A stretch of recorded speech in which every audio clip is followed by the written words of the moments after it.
ओम श्री साईराम।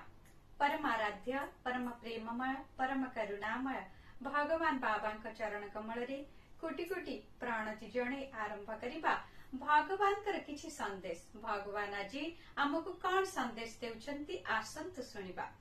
प्रेम स्वरूप गण तुमे समस्ते किपरि अछ? तुमे सेही पुरुणा अभ्यास पछरे धाइछ ना किछि परिवर्तन होइछ?